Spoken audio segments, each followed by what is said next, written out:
জুলাই আন্দোলনকে অবমাননা ও অপপ্রচারের অভিযোগে অভিনেত্রী মেহের আফরোজ শাওন, চিত্রনায়িকা মাহিয়া মাহি সহ 3 জনের বিরুদ্ধে শাহবাগ থানায় জিডি করা হয়েছে।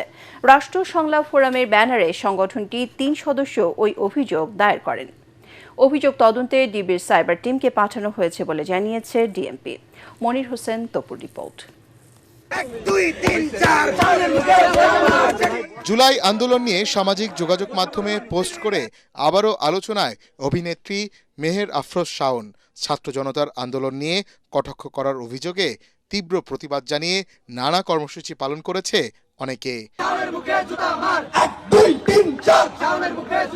জুলাই আন্দোলনকে অবমাননা ও অপপ্রচারের অভিযোগে অভিনেত্রী মেহের আফরোজ শাওন, চিত্রনায়িকা মাহিয়া মাহি এবং শান্তা ফারজানার বিরুদ্ধে শাহবাগ থানায় লিখিত অভিযোগ দায়ের করেছে রাষ্ট্র সংলাপ ফোরাম, যার সার্বিক তদন্ত করে প্রচলিত আইন অনুযায়ী ব্যবস্থা নেয়ার দাবি জানিয়েছেন আবেদনকারীরা। মেহের আফরোজ শাওন সে কিনা সিডিআই লিখেছে ফেসবুক পোস্ট দিয়ে এবং জুলাইকে কটাক্ষ করেছে।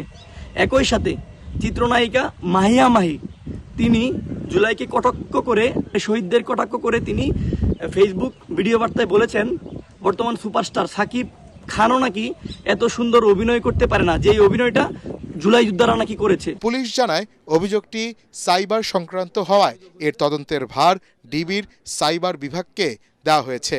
সাধারণ ডায়েরি হয়েছে শাহবাগ থানায় এই সংক্রান্তে, এবং অফিসার ইনচার্জ শাহবাগ মডেল থানার সঙ্গে কথা বলে জানতে পেরেছি যে এটা বিস্তারিত তদন্তের জন্য ডিটেকটিভ ব্রাঞ্চ বা ডিবিতে পাঠানো হয়েছে। থানার সাধারণ ডায়েরি থেকে জানা যায়, জুলাই আন্দোলনের শহীদ, আহত এবং আন্দোলনের স্মৃতিচিহ্ন নিয়ে অবমাননাকর বক্তব্য ও কর্মকাণ্ডের মাধ্যমে অপপ্রচার চালিয়েছে অভিযুক্তরা।